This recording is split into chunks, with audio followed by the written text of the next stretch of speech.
शुभा शुभा तुम्ही जर 10 वर्ष जगला असतात ना तर मुघलाने सुद्धा कपाळ भगवा फडकवला असता. अशा या माझ्या राजाचं म्हणजेच शिवरायांचं गुणगान गाण्यासाठी मी आज इथे उभी आहे. अहो या शिवजन्मापूर्वी काय होता महाराष्ट्राचा इतिहास. 4 सुलतानी सत्ता महाराष्ट्राच्या उन्हावर थया नाचत होत्या. शत्रू गोरगरीब जनतेवर अन्याय अत्याचार करीत होता आणि अशा वेळी महाराष्ट्राच्या भूमीला हवा होता एक पेटता अंगार. आणि अखेर ती वेळ आली. फाल्गुन मध्य तृतीया शके 1551 म्हणजेच 19 फेब्रुवारी 1630 शिवनेरीच्या नगारखान्यात सने चौघडे वाजू लागले. सह्याद्रीच्या कडेकपारीतून गर्जना झाली. अरे माझा राजा जन्मला, माझा शिवबा जन्मला, दीनदलितांचा कैवारी जन्मला, दुष्टांचा संवारी जन्मला, माझा राजा जन्मला, माझा राज्य जन्मला. आणि गेल्या कित्येक वर्षांपासून अंतरात साथ पडणाऱ्या महाराष्ट्राच्या माथ्यावर प्रकाशाची किरणे पसरली. जिजाऊंनी लहानपणी शिवरायांवर उत्तम संस्कार केले. त्यांनी शिवबाला थोर महापुरुषांच्या गोष्टी सांगितल्या. जिजाऊ शिवरायांना नेहमी सांगत, जर कोणी चुकत असेल तर त्याला सत्याची वाट दाखवा. जर कोणी चुकत असेल तर त्याला सत्याची वाट दाखवा. जर कोणी नडत असेल तर त्याला मराठीची जात दाखवा. भोळ्या भाबड्या जनतेवर अत्याचारापासून मुक्त करण्यासाठी हिंदवी स्वराज्याचं स्वप्न जिजाऊंनी शिवरायांसमोर ठेवलं. राजे मोठे होत होते पण राणी जसे जसे मोठे होऊ लागले तशी तशी त्यांना गुलामीची जाणीव होऊ लागली. म्हणूनच वयाच्या 15व्या वर्षी शिवरायांनी आपल्या सळसळत्या रक्ताचा अभिषेक करून राणी स्वराज्य मंदिरात हिंदवी स्वराज्याची स्थापना केली. हे राज्य व्हावे ही तर श्रींची इच्छा आणि श्रींची इच्छा पूर्ण होण्यासाठी महाराजांनी गनिमी काव्याने, कधी शक्तीने तर कधी युक्तीने पराक्रम केले. राजा 16 वर्षाचे झाले आणि आपली पहिली मोहीम स्वराज्याची संकल्पना मुठभर मावळ संगतीला घेतला.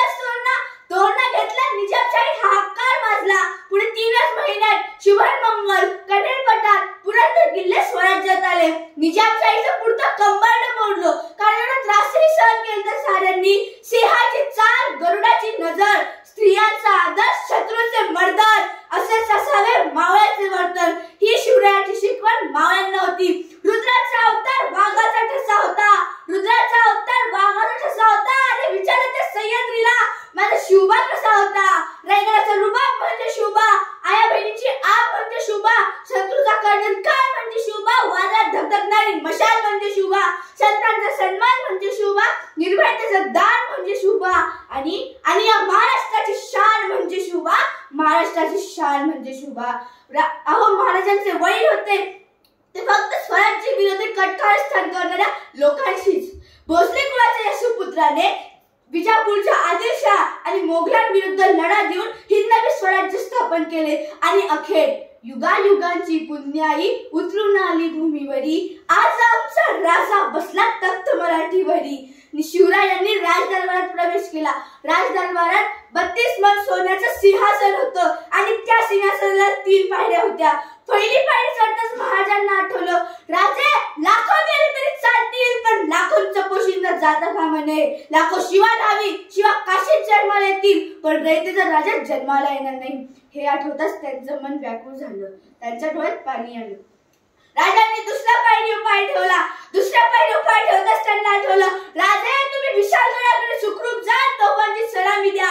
जोपर्यंत तोफांचा आवाज येणार नाही तोपर्यंत बाजीप्रभू देशपांडे आपला जीव सोडणार नाही. महाराजांचे डोळे आणखीनच पाणवले. राजांनी तिसरा पायरी उपाय ठेवला. तिसरा पायरी उपाय ठेवताच त्यांना आठवलं, राजे आधी लगीन करणाऱ्याचं मग माझ्या रायबाचं. हे आठवताच त्यांचं हृदय हेलावलं. ते ढसाढसा रडू लागले. अशा या माझ्या राजानं इसवी सन 1674 मध्ये शिवछत्रपती म्हणून आपला राज्याभिषेक करून घेतला.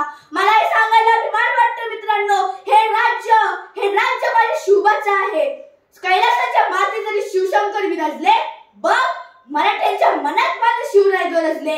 स्वराज्याचा पुरावा देत आहे इथला एक एक कडा. इथेच सांगला गड्या शत्रूच्या रक्ताचा सडा. शत्रूच्या रक्ताचा सडा. शेवटी मी एवढंच म्हणेन, सह्याद्रीच्या छाताडातून नाथ भवानी गाजे. कर्जात राहती आमच्या रक्तात वाहती राजे. तुफान गरजतो आग ओकतो वाघ मराठी माझा.